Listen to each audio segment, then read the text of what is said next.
Hoje vamos contar mais uma das histórias maravilhosas sobre a perfeição da sabedoria, do venerável Nagarjuna.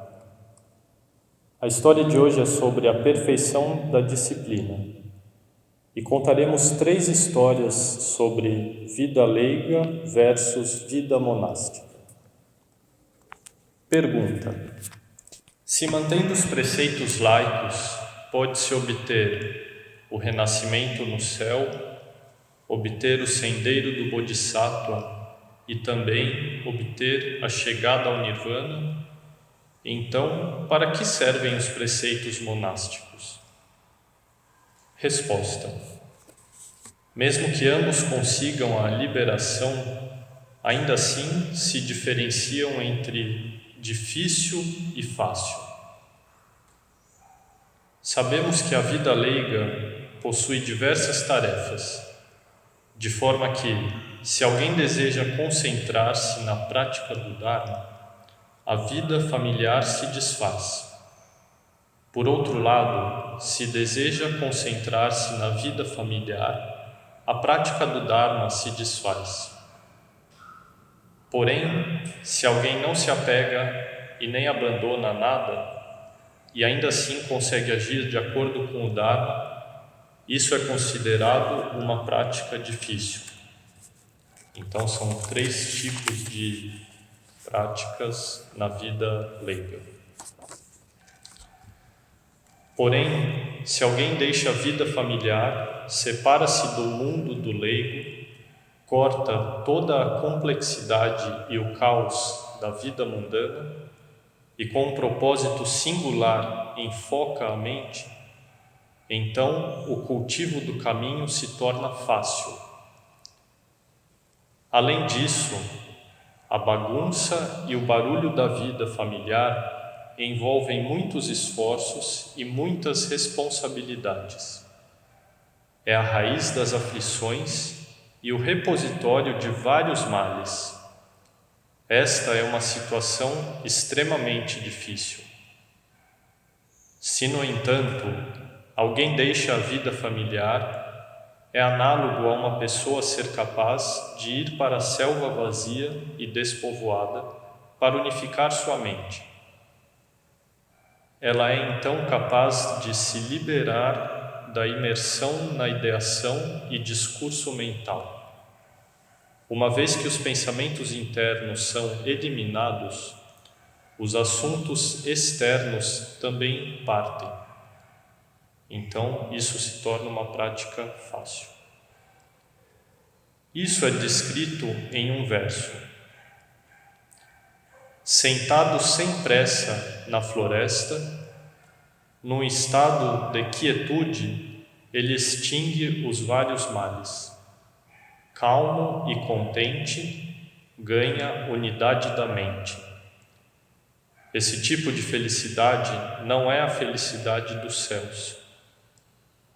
As pessoas buscam o benefício de riqueza e status nobre, por fama, roupa e boa cama e cobertores. Esse tipo de felicidade não é estável ou segura. A pessoa busca os benefícios, mas nunca se contenta. Aquele dos mantos de retalhos viaja em busca de esmolas. Movendo-se ou parado, sua mente está sempre unificada. Ele, com o olho da sabedoria, contempla e conhece a realidade de todos os fenômenos. Entre vários tipos de portas do Dharma, ele entra em cada uma com a introspecção equânime. Com compreensão e sabedoria, a mente permanece em silêncio. Ao longo das 3 esferas, nada pode se igualar a isso. Por esses motivos, deve-se saber que, tendo abandonado o lar, fica fácil cultivar os preceitos e praticar o caminho. Além disso, se alguém deixa a vida familiar e cultiva os preceitos, alcança a perfeição completa de um número incalculável de aspectos da boa conduta ética e moral. E por essas razões, os membros da comunidade leiga devem deixar a vida familiar e tomar a ordenação completa dos monges. A primeira história. As perguntas de Jambukadaka a Sariputra sobre o monasticismo. Então, novamente, dentro do Dharma do Buda, o Dharma particular de deixar a vida familiar é o mais difícil de cultivar. Isso é mencionado nas perguntas do Brahmachari Jambukadaka a Sariputra, em que ele perguntou: o que é mais difícil no Dharma do Buda? Shariputra respondeu: deixar para trás a vida familiar é difícil.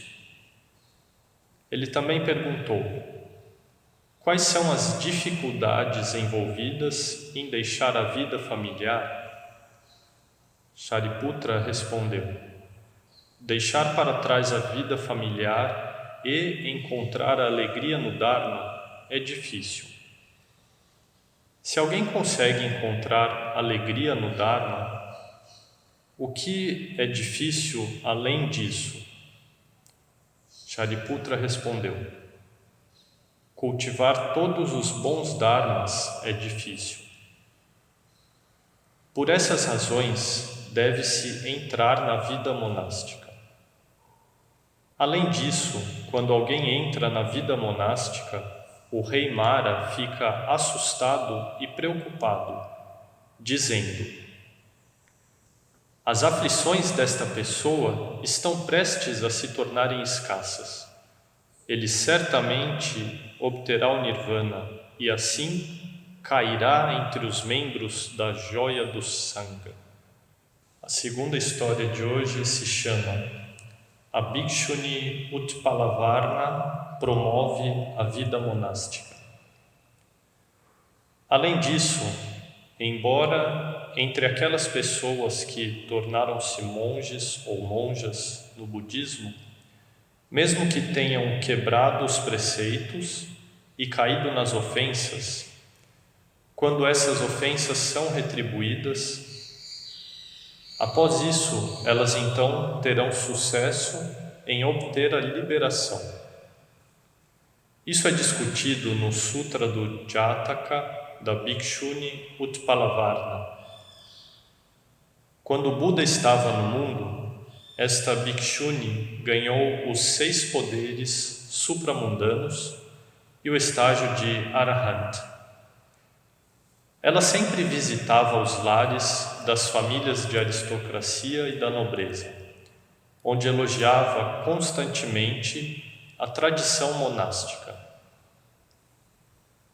Ela falou às esposas e filhas da nobreza o seguinte: irmãs, vocês poderiam deixar para trás a vida familiar. As esposas e filhas aristocráticas respondiam: nós somos jovens e fortes, nossos semblantes e formas físicas são plenas e belas. Seria difícil para nós cumprir os preceitos e poderíamos até mesmo quebrá-los.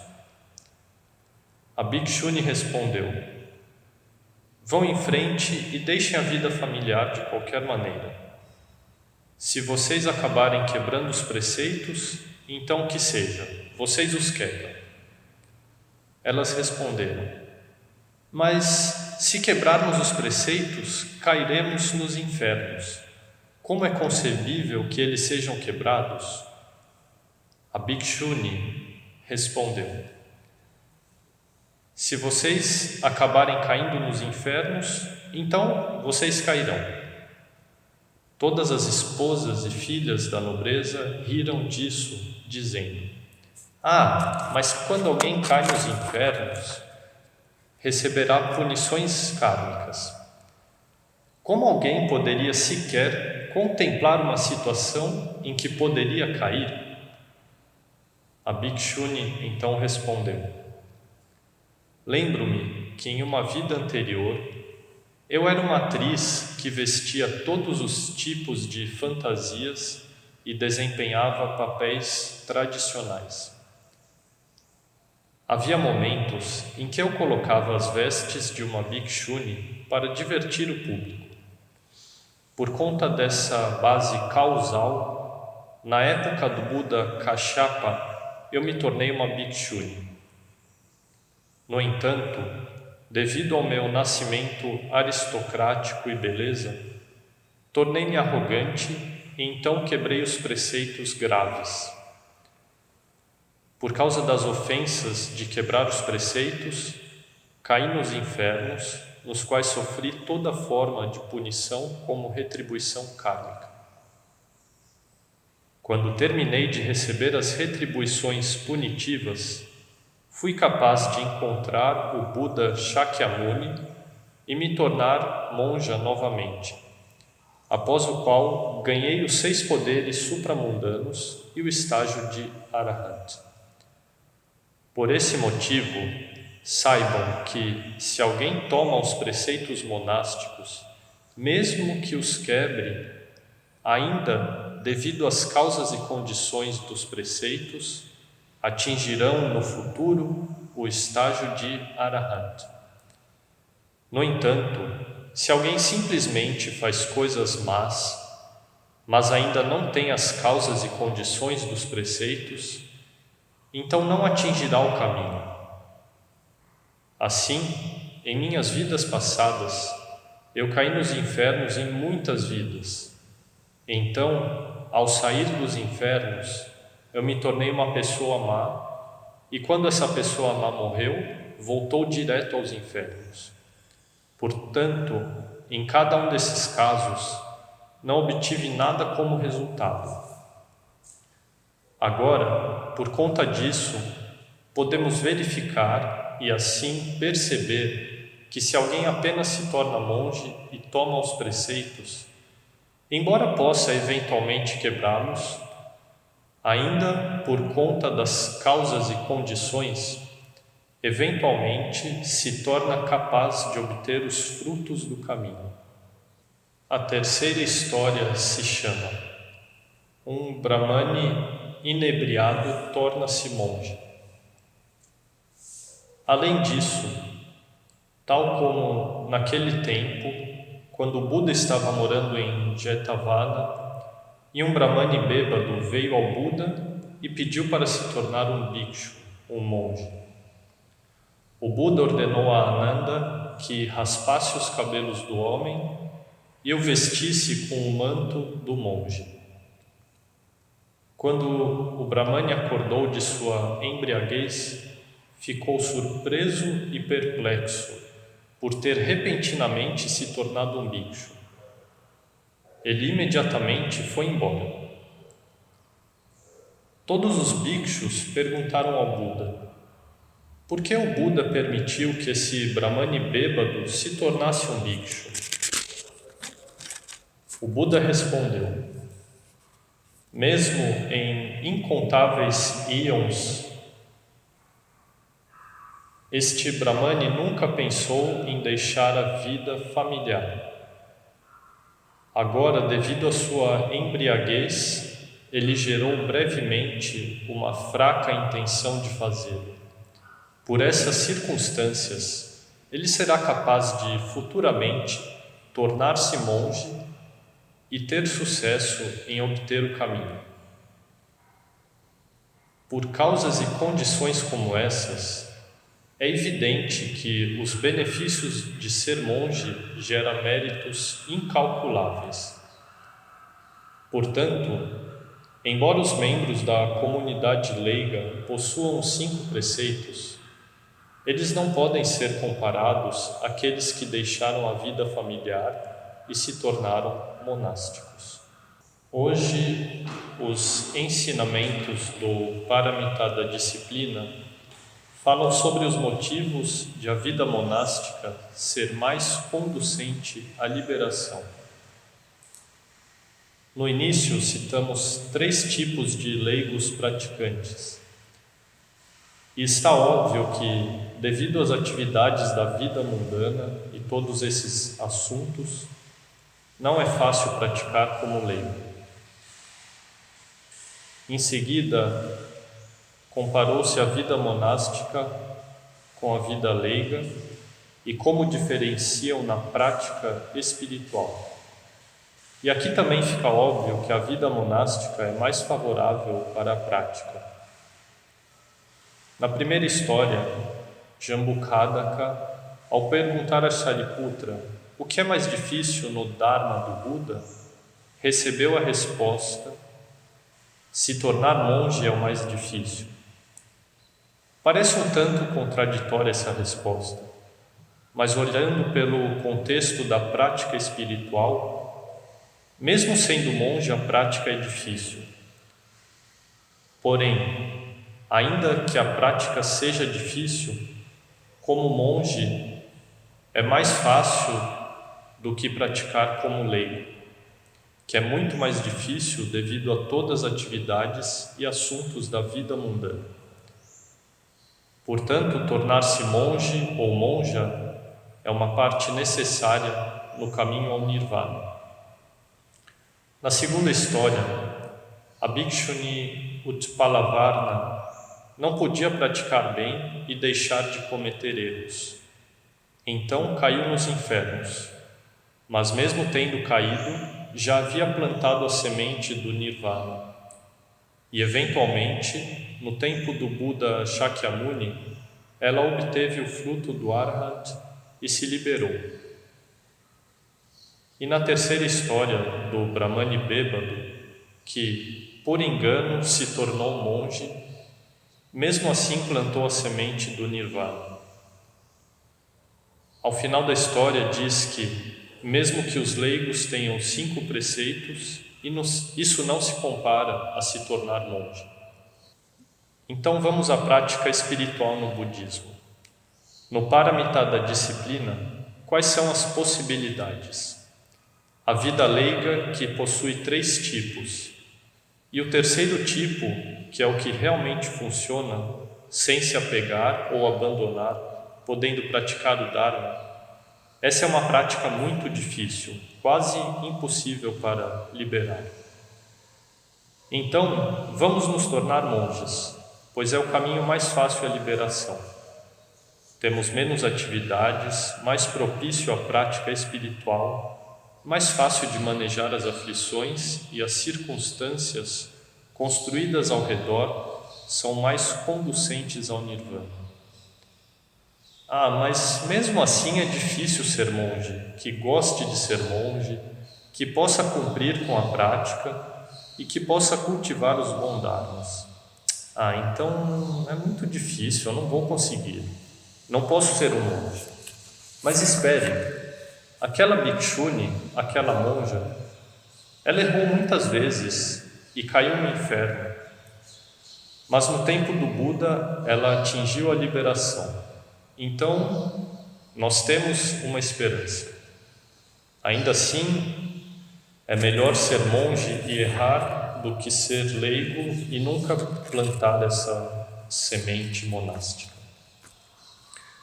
O Buda encoraja os praticantes a entrarem no caminho e tornarem-se monges, e não ter medo de quebrar os preceitos ou cair nos infernos. Há pessoas que têm medo de tomar os 5 preceitos e posteriormente quebrá-los. Mas não precisa pensar assim. Ao recebê-los, só tem que pensar em fazer o melhor possível.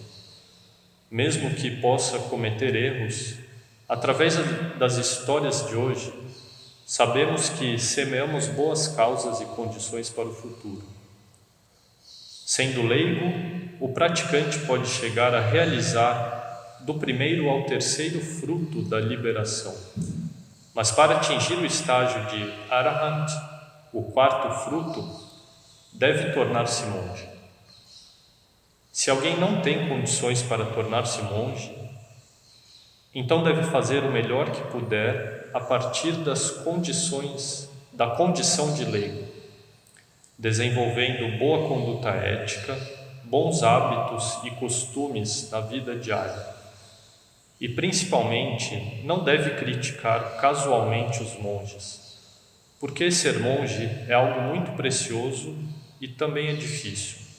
Não é fácil para uma pessoa comum. Namo Pho